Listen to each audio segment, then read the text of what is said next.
Right, okay, so I think we are live then. So Tony, thank you very much for joining us. And for those who don't know, Tony is Your Dog Magazine's go-to expert trainer. Believe you've got over 14 years dog training experience, and you must have seen a few case studies in your time during that. Also written a few books, including 101 Doggy Dilemmas. And you also understand you do quite a fair bit of radio appearances as well, answering listener questions about their dogs. So thank you for joining us. And this is my first webinar as well, so I apologize immediately for my presentation skills. I will try and get better as this goes along. So I'd like to start with what really is separation anxiety, first of all. Let's define what we're talking about. Yes, yeah. Well, first of all, James, thanks for inviting me and to Your Dog Magazine. It's been a pleasure to work for them. I've been writing for the magazine for coming up to 10 years now, so it is a real privilege and a great magazine. But a great topic to start with. It's a big one. It's not the easiest topic to deal with either, and we'll go through the reasons why. But very good to start with the definition. I like to quote someone called Jean Donaldson, who's a dog expert based in America. She wrote a book called The Culture Clash, top book on dogs if anyone wants to go and get The Culture Clash. It's one of the best books. And what Jean says is separation anxiety can be a heartbreaking issue for dogs and their families. The key to address it is with empathy, understanding, and a well-structured behavioural modification plan. So she recognises that it is a very difficult issue to deal with, not just for the dogs, but obviously for everybody involved. Nicole Wild as well as a dog expert. I like her definition. She says very clearly in English, dogs with separation anxiety are telling us that they are afraid of being alone. Now, I think that's very important to point out that it's not due to a dog being naughty, in brackets, or it's not a dog being dominant, in brackets. It's simply fear and anxiety that's causing it. Right. Yes, that's really nice. Actually, nice way to put it, isn't it? Afraid of being alone. Yeah. Because I imagine there's quite a lot of misconceptions with separations and anxiety, and you must sort of get that expressed to you a fair bit as well. So can we sort of look at those a little bit? Yes, indeed. It's something that's misunderstood along the board, really. And years ago, people would end up punishing the dogs for their errors or for their mistakes or for their anxiety. It's probably one of the worst things you can do is to punish a dog who's already scared. But yeah, we've had a definition from Jean, but I think also what we need to look at now is the fact that the dog is in distress. Hence why we're getting these behaviours. It's the dog trying to cope. What you tend to see with separation anxiety is, in the worst cases, it can be defecation in the house when the owner is not present. It can be urination, and that's quite common. It can be barking, which puts a lot of pressure on the owner, particularly when they're not in. So you get pressure from the neighbours, which is something else you don't really want to have to deal with when you've got a distressed dog, but it's life. You get whining, you get scratching. What you tend to see is scratching at barriers. So you get doors being scratched, floors being scratched, usually on the exits or the entries where the owners come and go. The really big one that I find is when a dog has got genuine separation anxiety, they can't eat. So their digestion shuts down. So, and to test this out, you can leave the dog the best treat in the world, say goodbye to your dog, and you come back in the door and the food is untouched. So that's a good kind of test to establish whether it is separation anxiety or something very different, which again, we're going to cover. Yes. Part of the misconceptions.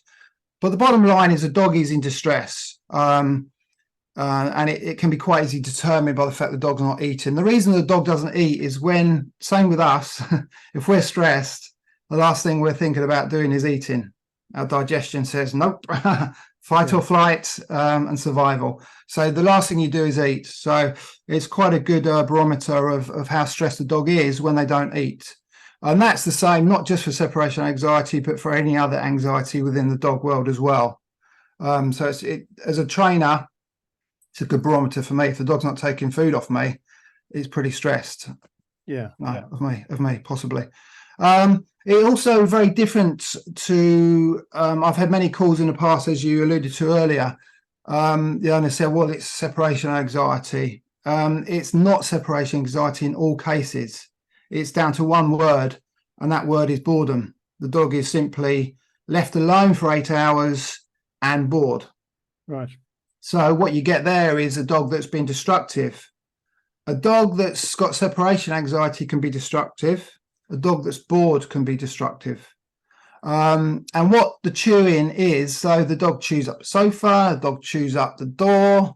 What chewing is a coping mechanism. And by chewing, it produces endorphins and it gives the dog a little bit of an aid when it's alone.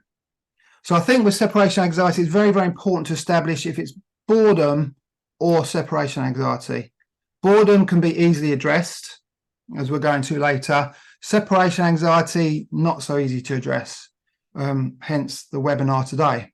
So it's very, very important to establish. And the reason dogs get separation anxiety is just like us. They're very social creatures. You could call them pack animals, although I don't necessarily like the word pack because it kind of alludes to a hierarchy. But they are very social creatures. And the minute they're on their own, it's hard for them to cope, particularly if they bonded to their owners. And it often happens with puppies. I mean, the puppy is born to the mother, they're around their siblings, and suddenly they're taken away from their mother, put in a brand new home with new people, and then it goes quiet. And the puppy's on its own for the first time in its life. So, you know, is it any wonder that there's a lot of distress in that animal? Yes, yeah, that you can. I wouldn't call it a natural reaction, but I'd say there must be some reaction when people do come home. They discover there's either destruction or there's feces or urine, and if one response is to get angry at that, and what you're saying is pretty, that's the polar opposite of what you should be doing. It's probably going to make the situation worse than. But the difference between boredom and separation anxiety, I imagine that's also something which you get confused quite a fair bit of what cases you do see there.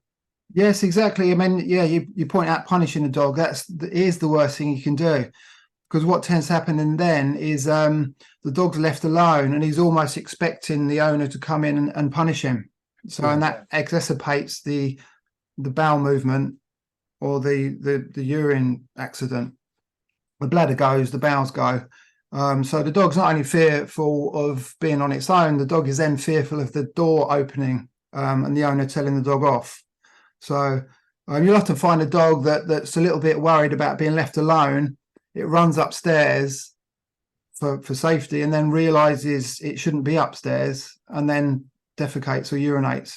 So owners often find, well, they often say to me, oh my God, naughty dog, you run up to my bedroom and pooed on the floor as a message. And the fact was the dog went up there and suddenly thought, I'm not supposed to be up here. I might well get told off, and then it all goes. So it can be quite easily explained. It's not a message to the owner. It's the poor dog losing control of his faculties, and that's how horrible it can be. Yeah. Okay. Well, there's quite a few symptoms you've already covered there. Do you think there's any other how it affects dogs differently, or is there particular symptoms really we should be looking out for, or is it quite unique per dog? Yeah, that's good point. I mean, it does affect dogs differently, and it's not always that easy to spot. Dogs are very, very good at hiding their anxiety. So some dogs will go completely silent. They won't display the barking or the whining. They won't scratch the doors, but they'll just shut down. So it's very important. Just because the dog's shut down doesn't mean the dog's coping. And as I said earlier, the real big test is the dog eating when it's alone. If it's able to eat when it's alone, there's a good chance that it's not as distressed as one might think. Right. Different dogs cope differently, obviously. So you can't just, again, with different breeds as well, you can't say one breed is more susceptible to it than others. It can happen to any dogs, and we'll go through the causes of it a bit later, I'm sure. Yeah. But it's very difficult to say which breeds are more likely to suffer from it. Puppies, yes, they can have separation anxiety, which we're going to cover later. Also, what can happen is if you've got a multi-dog household and one of the dogs sadly passes away, and that leaves one other dog there, so that can be a factor. Another factor is the family suddenly just all taking off, all suddenly leaving the house. You know, they're all around when the puppies arrives, and suddenly, bye, you know, dad goes to work, kids go to school, mum goes shopping or to work, and leaves the puppy. Yeah. So that can be an issue. Well, that's quite an interesting point, because what I was going to mention, obviously, we've only just come out of COVID, really, and we've all seen news reports of increase in dog ownership during that time. A lot of those were puppies bought. I imagine socialization was quite a difficult period during that point as well, and then you suddenly got this return to work.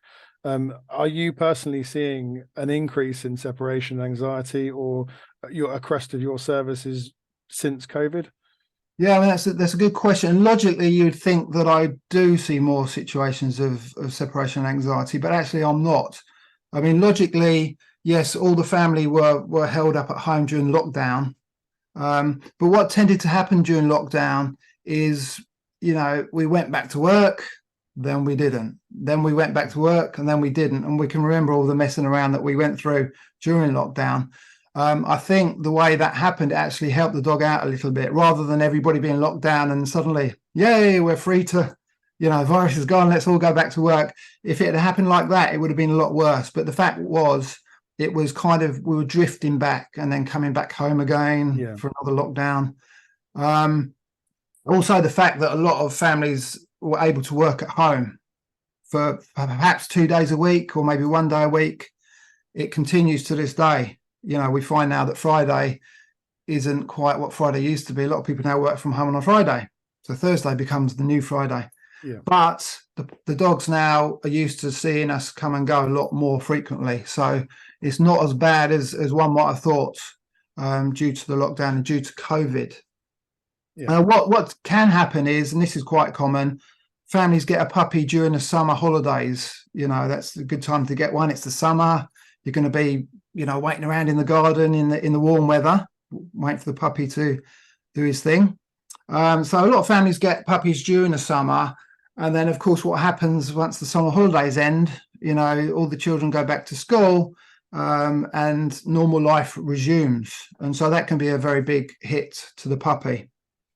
Complete change of routine. The children aren't around quite as often as they used to be. And that contrast is too great for the puppy to deal with. So that's quite a situation. Yeah, right. Okay. Well, we're going to get on to some strategies in a minute, but just to let you know, if anyone has got a question about their own dog with Tony, you might see a Q&A button on your Zoom screen there, and you can just write your question in there, and we'll get to those at the end. So thank you for those who have sent the question already. That helps us well prepare those.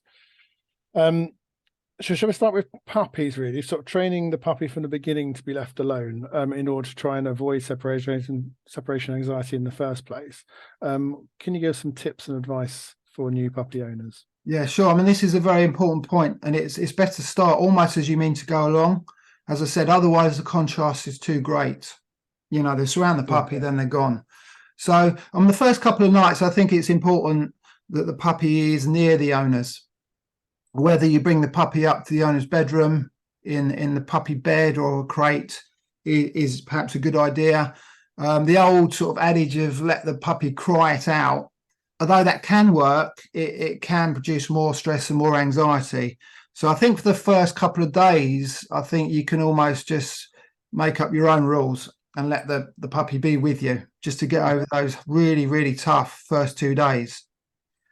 The question after that is to gradually start decreasing that distance where the puppy sleeps. So let's say you want the puppy to eventually sleep in the kitchen downstairs. You'd start with the puppy in your bedroom where you can attend to it if it does cry. And then perhaps 2 or 3 nights later, you move the puppy's sleeping quarters to the landing outside the bedroom door.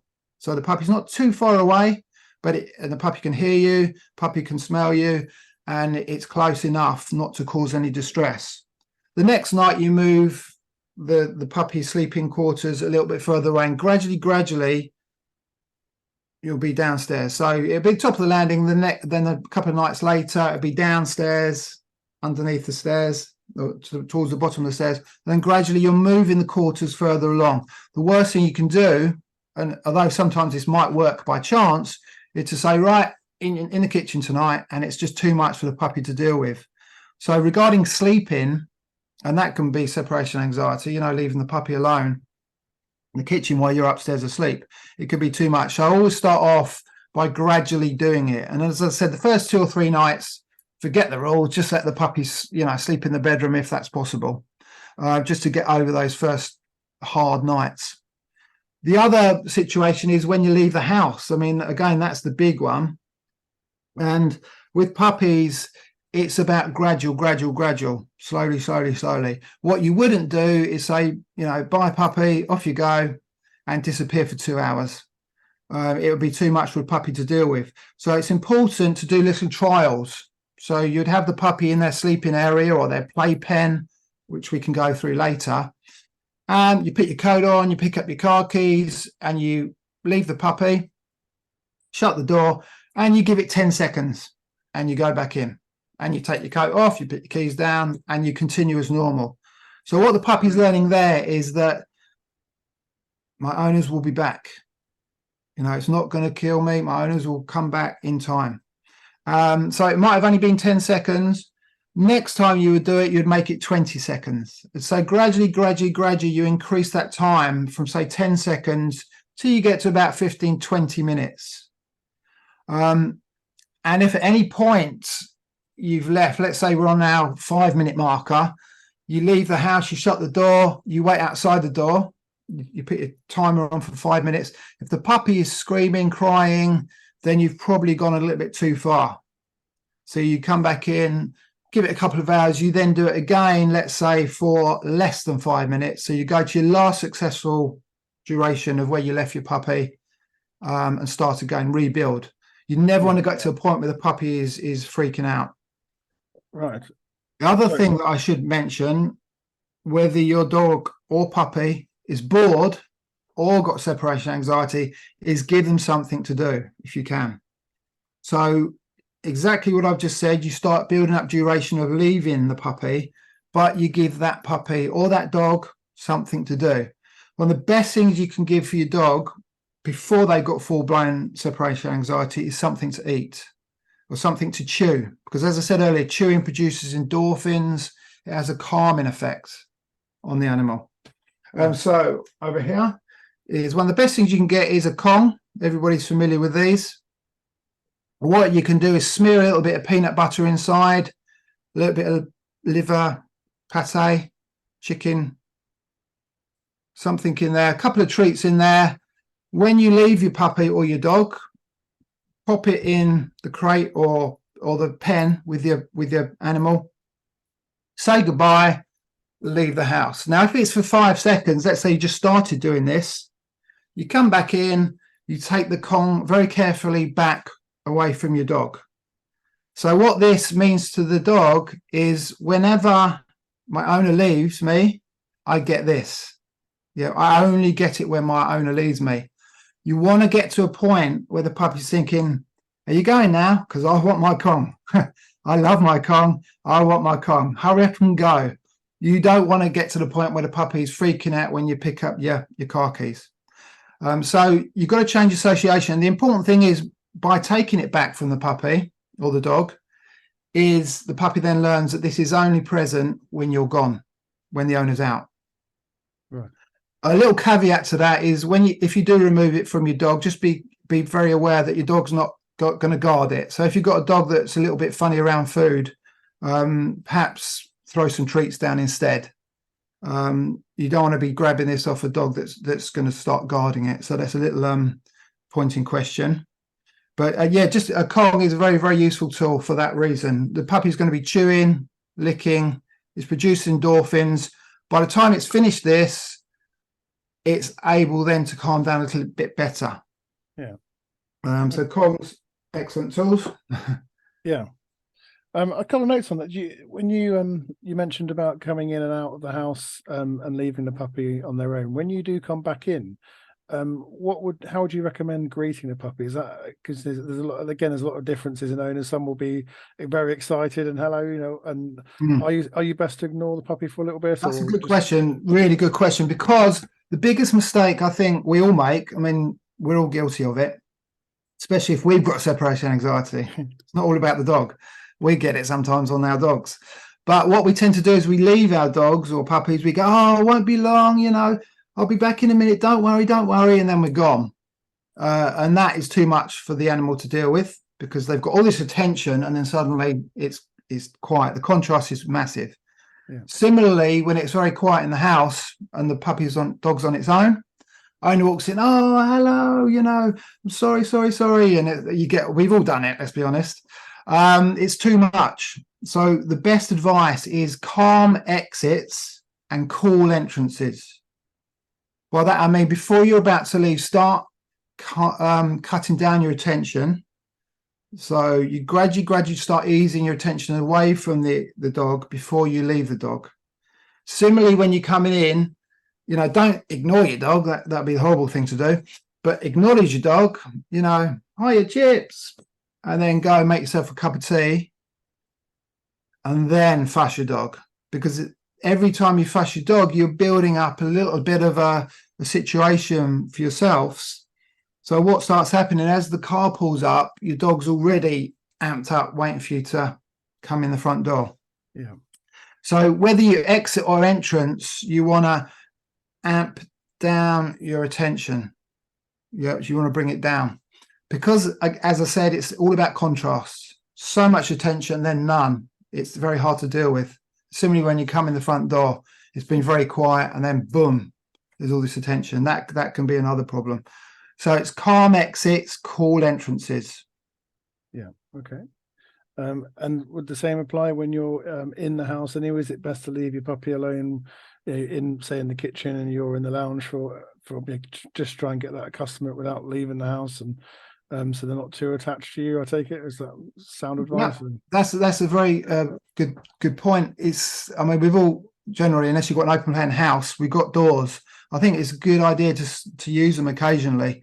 And I'm not talking about shutting the dog away for 3 hours, but just getting used to shutting the door even for 20 seconds and then open the door again. So the dog and the puppy is getting used to that barrier being there, and just being on their own. Similarly, when you pop to the toilet, you know, shut the door. That's good enough to just get the animal used to being on their own. Yeah. We've heard of Velcro dogs that just stick to you, and that's often why, because they're so used to being next to your leg. What we can do is just encourage them to feel good in another room. Yeah. That's a good point. Yeah, use the doors. Obviously, gently shut the door. If the dog does freak out, don't leave it so long. Shut the door 5 seconds, open it again, and that's just building up a habit, really. Knowing the puppy then learns that when that door is shut, it's going to open again. Nothing's going to change. Yeah. So I imagine some of the listeners now are probably come on because they've already got suffering from an established separation anxiety issue. So beyond the puppy stage, and let's say you're now dealing with a situation that is, you've already got a dog in this who's emotionally or suffering from separation. What's the standard strategy for dealing with this now then? I mean, this is a good point, and it's heartbreaking for anyone going through it. So if anyone's watching who have a dog with separation anxiety, you know, my heart goes out to you. It's a really, really tough one to deal with. And unfortunately, what it does involve is the owner giving a lot of time to the situation. If you've got a dog with separation anxiety, it's very difficult to put in a behavioural modification plan and then go off to work because it's got to be a gradual thing.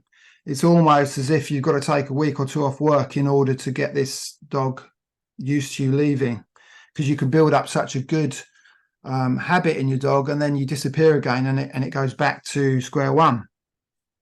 So a couple of things to look at. First of all, is something we're going to go over a bit later, and that's my 3 things that needs addressing no matter what the issue with your dog.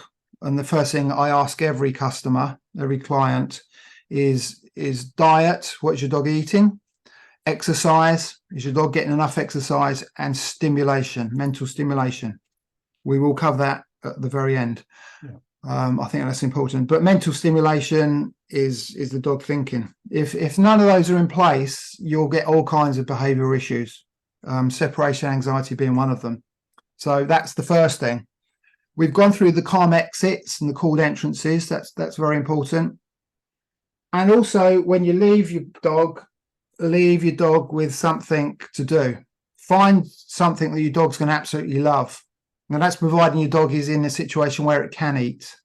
So if your dog's able to eat when you're away, find something really, really tasty to put inside this Kong that your dog's going to have to work to get out. That's the other thing. Also, leave the radio on quietly in the background. Another big mistake we all make is we leave the dog in the house. The house is absolutely quiet. I mean, you've only got to just listen sometimes, and you can hear the pipes pop in and all kinds of things going on in the house. It's a quiet place when nothing's happening, and the dog is surrounded by this quiet, and a car goes past, and that's enough to set the dog off. Mm. So just putting the radio on, don't mean full blast, but just quiet in the background just helps with that contrast of being alone. Particularly if you listen to the radio a lot anyway, or the television's on quite often. A lot of clients of mine leave the TV on, and that can help the dog as well, because it's the sound and the movement as well. And the dog associates it with calm times, because the family's sitting there watching television, dog sitting there as well, everything's calm. So it can be a nice association. So have some sort of background noise, whether it's the radio or the television. That's important. With those in place, when you've got an established problem and it's not boredom, then you've got to put in a protocol. And that's similar to what I mentioned earlier. It's a case of put your jacket on, put your shoes on, pick up your car keys, have the Kong ready, give your dog the Kong. You can say, I won't be long. And you leave the door as you would do normally, lock the door as you would do normally. 10 seconds later, back in, gently take the Kong off the dog and carry on as normal. That's stage 1, and that's just 10 seconds. Now, you've got to get from those 10 seconds with the dog not panicking to about 20 minutes. If you can get your dog over that sort of 20-minute stage, you're on to a winner. So it starts off with about 10 seconds, and you do about maybe 5 or 6 repetitions a day, each time increasing that duration from, say, 10 seconds, 20 seconds, 30 seconds, and so on. And as I said earlier, if the dog then does start barking or goes into the pattern that we associate with separation anxiety, you've pushed it too far and you want to drop it back down to the last successful period that you've left your dog. And this is why I say it's very hard to do this if you're working and you're disappearing. So it is almost a case of taking a couple of days off work at the very minimum. I mean, I've dealt with separation anxiety myself, and we pretty much cancelled Christmas to get through it. Right. So dealing with it over Christmas, it was a hard time to deal with it, but it was a case of not visiting the relatives and putting this protocol in place. Next advice I would give is don't be afraid to contact a behaviourist or a trainer. I think it will cost money, but it's a very, very important thing to allow somebody else into this issue. The minute you involve a trainer or behaviourist, your responsibility and the stress will diminish and you'll feel a lot better. Is if you share a problem, it's the same feeling. is very, very important. And this behaviourist or this trainer can give you a plan and help you follow it, because it's very, very hard to do on your own. And they will give you a plan similar to what I've just spoken about. It will be a doable plan and it will be measurable, which is very important. So don't be afraid to contact a professional. It will cost money, but as I said, you know, if we get a leak in the main system, you know, or electrical problem, we're quite happy to call out an expert and pay them. But when you get an issue with your dog, you're like, well, you know, I'm not paying anyone for that. In fact, the dog is more important to fix and help than a leaky tap. So, you know, it's very important, get a professional on board. You can find a professional from the following organisation. They're called the abtc.org.uk. That stands for Animal Behavioural and Training Council. You can find a practitioner on there, a local practitioner, who to get involved. That's the abtc.org.uk. So don't be afraid to contact a professional. It doesn't mean that you failed. It just means that you're sharing the burden and somebody's on board that's going to help you. And suddenly you'll find yourself being less stressed. And of course, if you're stressed, the dog's going to be picking that up. And separation anxiety can be absolutely debilitating. You know, I have been there. So especially if you're getting complaints from the neighbours. You know, if you're leaving your dog and the dog's barking when you're not in, you've got added pressure of your neighbours complaining as well. So get a professional involved. You can then go to your neighbours either side and say, look, sorry about the barking. I've got a professional on board. We're dealing with it. Have a bottle of wine. Yeah. Helps the situation. Yeah. So, but don't be afraid to get a professional. It's not an easy subject. I wish I could solve it in one webinar. I can give a lot of tips, but if you've got it really bad, get that professional. Yeah. Okay. From my own job role, we often see quite a lot of trends happening in the dog and the pet industry quite quickly with the various media releases we receive. And I think of late there does seem to be quite a few calming tablets or treats that are with ingredients to help calm the dog. And in America, CBD oil seems to be on rapid increase. Not here necessarily. I believe it's still banned here, in fact, for animal. Is this an answer, or is this? Do you think there's a role for those sort of treats to play in separation anxiety? Or yeah, it's a good question. I think with these sort of things, you've got to ask yourself, can it cause any adverse effects?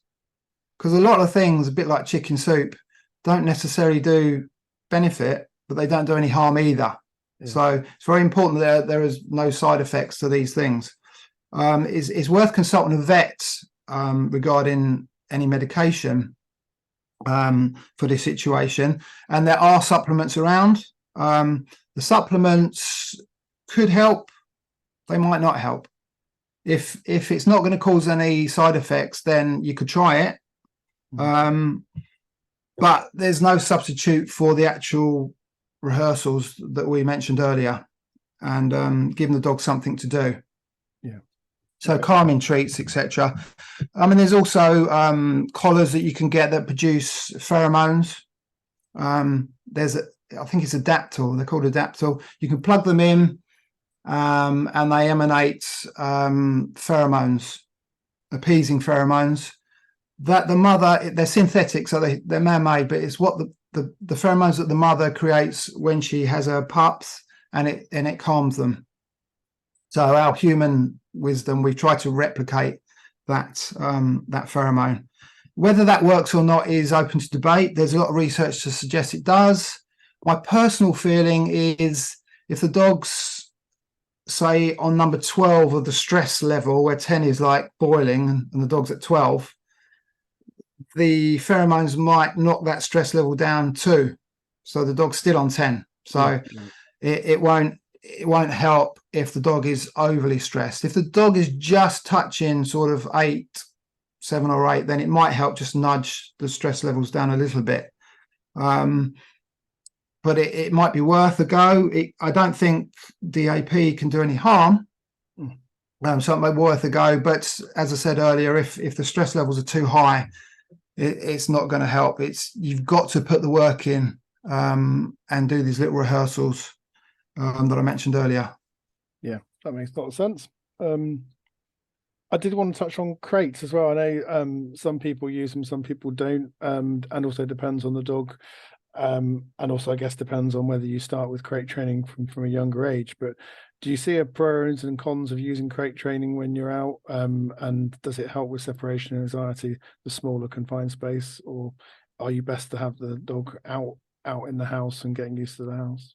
Yeah, this is it's very individual to the dog, and I've seen both situations beneficial. Some dogs have been very stressful when they just given a kitchen, and suddenly the owner's opened the kitchen, the dog's got rule of the downstairs, and the dog's been able to cope. Sometimes if you give the dog too much space, the dog can't cope because it's too vast. So the owner's put the dog in the kitchen and the dog's coped. So it's a good point as to which suits your dog, and sometimes it's trial and error. So work out what helps your dog, whether just one room or the whole rule of the house can actually help a dog. It does depend on the dog. Regarding crates, there's a little bit of evidence I've looked at recently, research actually from 1960, that suggests crates with the door shut can actually make the puppy a lot worse in that situation. My own opinion of crates, I think they're good things, but I think they're things that you want the dog to voluntarily go into before you start shutting the door. If you put your dog into a crate and shut the door and the puppy stresses out, straight away you've got the odds stacked against you if you can leave that puppy. Yeah. So my recommendation for crate is to open the door, cable tie open, so it's not going to swing shut. Make it the most comfortablest place in the house. Put some treats in there and let the puppy just start going in and out of its own accord. Make it like a den, a really comfortable sleeping area. Once the puppy is comfortable with that, then you could start shutting the door for maybe 10 seconds and then open it again, and just getting the puppy used to the door being shut. That way, when you do shut the door, it's not going to be such a massive situation. I mean, crates are good things. What I think is even better than a crate in some situations is a playpen. So a children's playpen, it gives the puppy a little bit more space. You can then put the crate or the bedding in that pen, all the puppy's toys. You can have some pee mats in there as well, so the puppy's got somewhere to go if it needs to desperately. But that gives the puppy a little bit more space.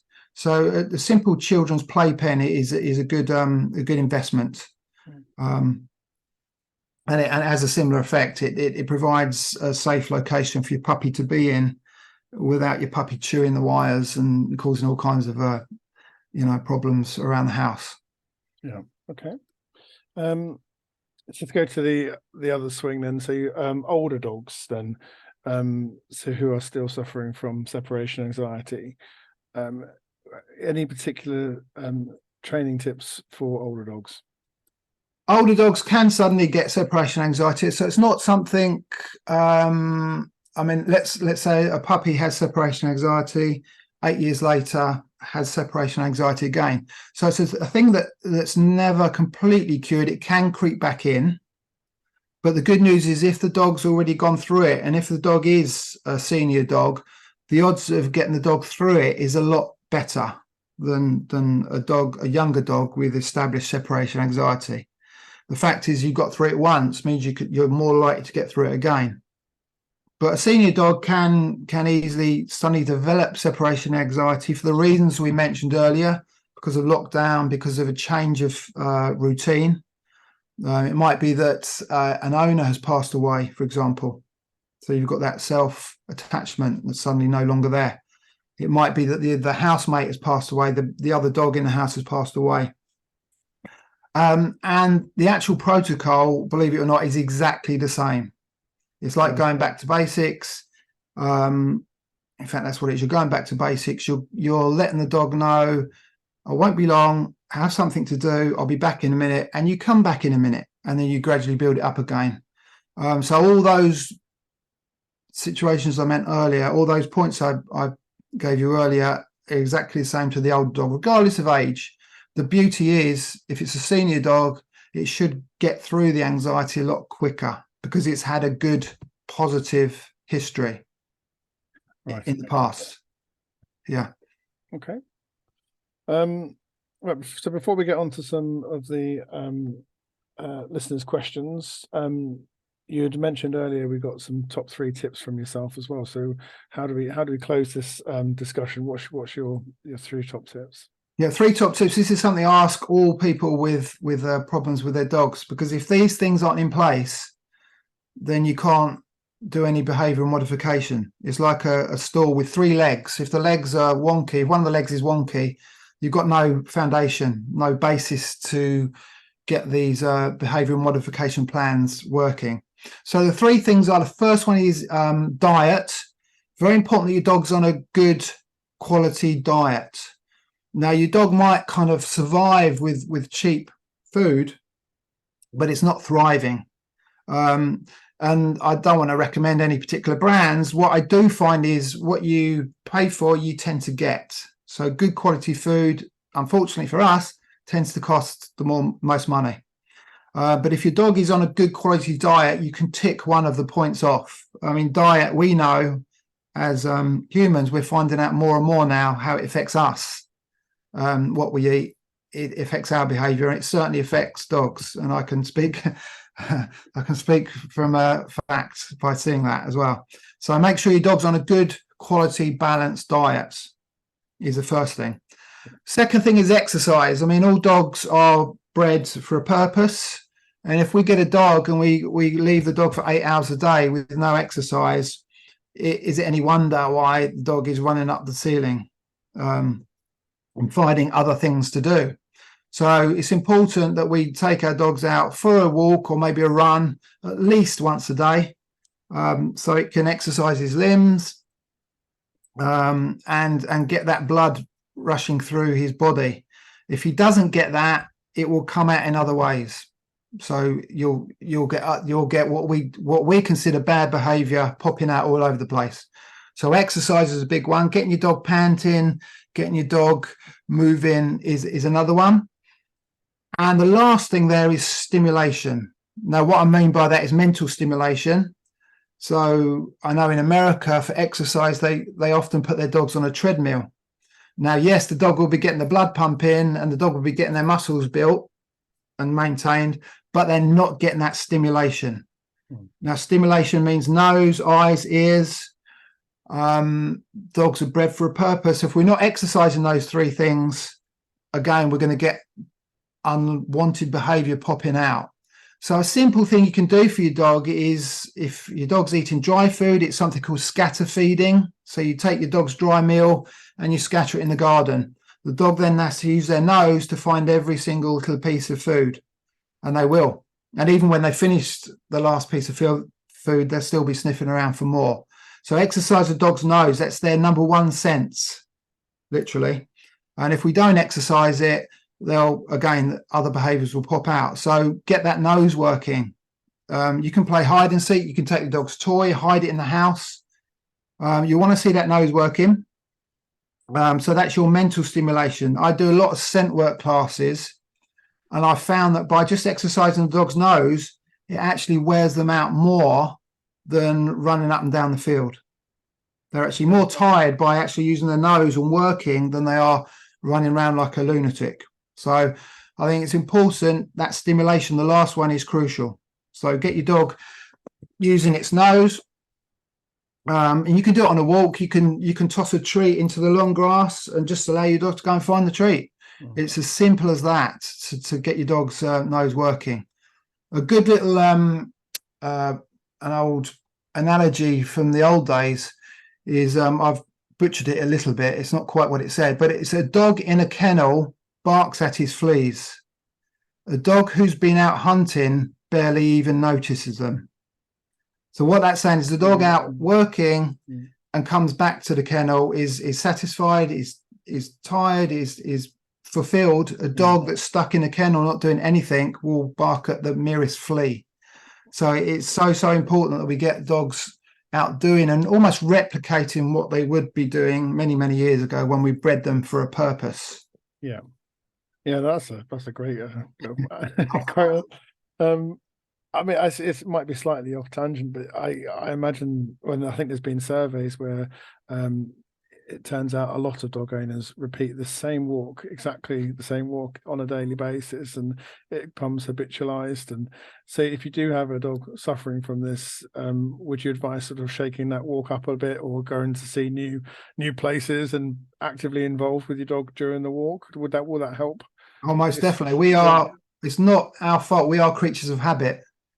We tend to take the same route, same time, same everything. So yeah, shaking up will surely shake up the dog's routine and just give the dog new stimulation, you know, new environments, new smells, new things to look at, new things to hear.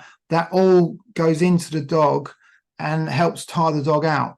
So it's all a plus for us. You know, if you've taken your dog to a new environment, it's had a really nice walk, and then you get home, the dog's more likely then to be satisfied and more likely to sleep when you're out than if the dog's bored. A little factor there, I just reminded myself actually, part of the advice for separation anxiety, as I said earlier, is to exercise your dog. Big mistake people make is they take their dog out to the field, give their dog a good run, maybe throw the ball a few times. The dog's panting, the dog's pumped. They come home, they say bye, and they go to work. And though the dog's been exercised, just like if we'd just been to the gym, that dog is still pumped. That dog has got endorphins popping out of its ears. So the important thing there is let your dog cool down before you leave your dog. Exercise is vital, but don't leave your dog when he's still panting and he's still in that zone. Yeah. And that's a mistake a lot of people make, because we're told exercise your dog and then you can go to work. But you exercise your dog, go straight away, and the dog is still pumped, the dog is still amped. So it's important, I would say, give it at least 30 minutes. But once your dog stops kind of panting and starts showing signs of sleeping and laying down, that's the time then you can leave. And you could use the same principles we mentioned earlier if you need to. Yeah, I didn't really think of that. You're right. If you go to the gym, you are pumped when you come back, aren't you? You're in a really good mood. You feel good. Yeah, then everyone's gone. Yeah, indeed. Yeah. Come back. The party started. Great. Well, thank you. I've got a couple of questions then from some people. I'll start with Maureen, who said they're not sure if the dog's suffering from true separation anxiety, or just doesn't like to be left alone. Up until Saturday, would go out. He would be left in the kitchen with our other dog, who's older and had a few medical problems. They were separated by a baby gate due to a few issues they've had, as he's been attacked in the past, and we couldn't trust them together unattended. When we come back, he's always be very stressed, and he's clearly been scratching the door and the floor. Unfortunately, they've lost their old dog on Saturday. I'm so sorry to hear that. But her question is there anything different or additional that they should be doing to help him when he's left totally alone now, especially now he's lost his buddy? He's 8 years old, and he's been with the other dog since he was a puppy. Wow. First of all, Maureen, my heart goes out to you. It's not easy losing a dog. So you're suffering, no doubt. And certainly your other dog is suffering as well. So it's no doubt that your other dog now is going to feel an element of distress and an element of loss. The good news is, generally, in my experience, people might argue with me about this, but dogs tend to move on a lot quicker than we do. Dogs tend to live for the moment, and they're looking towards their next thing, their next meal, their next walk. So they don't suffer quite as much as us with loss. They're not looking back. They're not remembering the good times. They're looking forward. However, not to say they don't suffer. What tends to make a dog suffer in that situation is the little triggers. So it would be if, your other dog's bowl is still around and you're sticking to the same routine. It's the little triggers. Well, where's such and such? He's normally around now, so it's triggers. It's the loss of a certain routine. So my advice in these situations is to try and change a routine a little bit, and sometimes change the environment. So the dog's beds, move them around a little bit so they're not quite the same as they once were. So what you're doing by doing this is you're changing or getting rid of those little trigger moments of well, he normally comes in at this point, or where's he gone? There's his bed. So you're changing the environment, changing the routine, and that can help the remaining dog get through that situation. You can still make the remaining dog's life a good one by doing things we mentioned earlier. When you do go out, give your dog a Kong.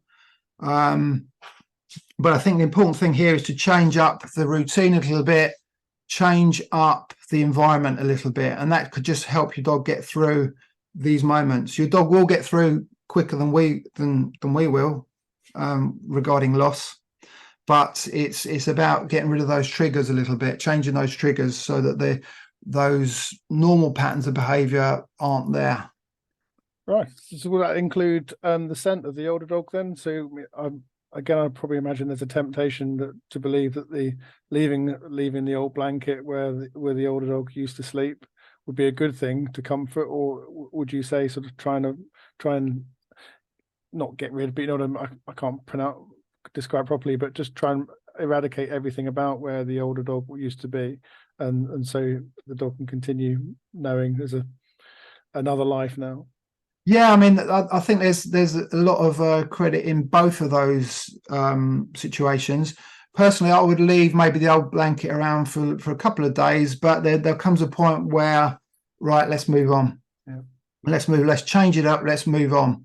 And that's, I believe that's how a dog would think. They won't go, you know, they don't look back, as I said earlier. It's just a case of a clean start. Let's crack on. It can help maybe with a bit of the loss, but I think dogs are looking forward rather than behind. So personally, I would just change everything up and put on a brave face and move on. I think it does everyone good as well.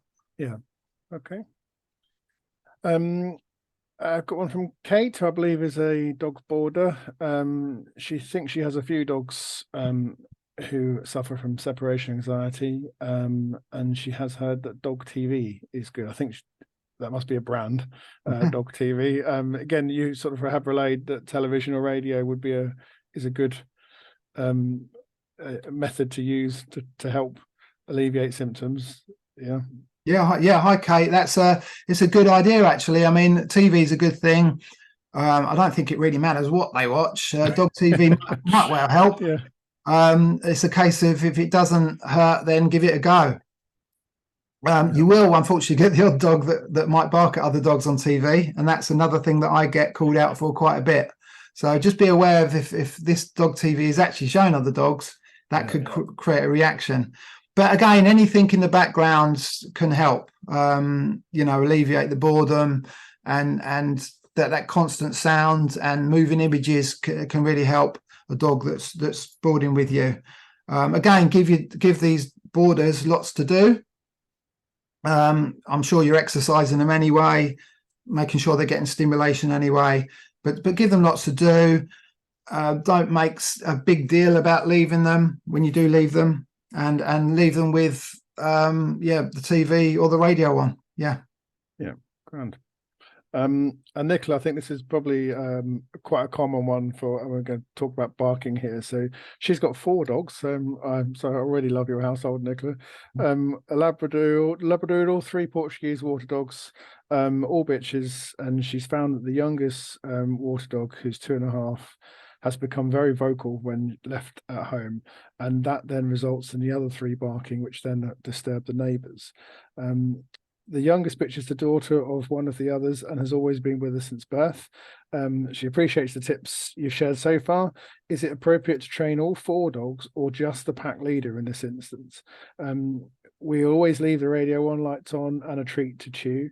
The neighbour has suggested that when the dogs are left, this is generally evening only, that the youngest is housed immediately. Any advice on that? Yeah, it's a good point. Is it Nicola? Yes. Yeah. Hi, Nicola. Yeah, good point. The pack leader thing, I wouldn't worry too much about that, because there's a lot of evidence suggests that dogs don't form packs. They're all going to have their own little roles. So don't worry too much about that. The best thing you can do in that situation is to gather as much evidence as possible. So you may have already done this, but getting a camera on the dogs when you're not in, because there will be a trigger. For that younger dog, there will be something that's causing that behavior. if you can establish the trigger, you can then help deal with the situation. It's very difficult for me to address without knowing what the trigger is, but I think your job is to isolate a trigger and then either manage the situation or control the situation. So to work out a trigger first, it sounds, if it's a newly developed thing, it sounds like the prognosis is a good one. You could probably get through it. But a lot of the stuff you're already doing is correct. But deal with all dogs equally. And you're looking for that one trigger. I mean, I've had dogs that start barking because the central heating pops on. I mean, it's not relevant in these conditions just yet. But it could be a neighbour's car pulling up. It could be the postman or the paper boy putting something through the letterbox at that time of night. So there will be something generally that's creating that initial barking. So once you've isolated the trigger, you can then deal with it properly. I hope that helps. Yeah, I think that's dealing with sort of neighbours, as you sort of touched on earlier, and if you have a dog that is barking, is a really sensitive issue, and there must be quite a few dog owners who have got a similar problem there. But I think all the advice you provided there, Tony, has been fantastic. I've been fascinating listening to it, and I think I could talk to you for a long time about dogs, and I think even between us, we very briefly touched on looking at some of these future webinars and dealing with different subjects, and I'm sure that'll be a great thing to do later on. But yes, thank you very much for It's been a pleasure. today. Lovely to do. Yeah, I hope everyone else has enjoyed it too. And well, yeah, until next time. But thank you very much. Yeah, thank you, James. Cheers. Thank you, everyone. Bye bye.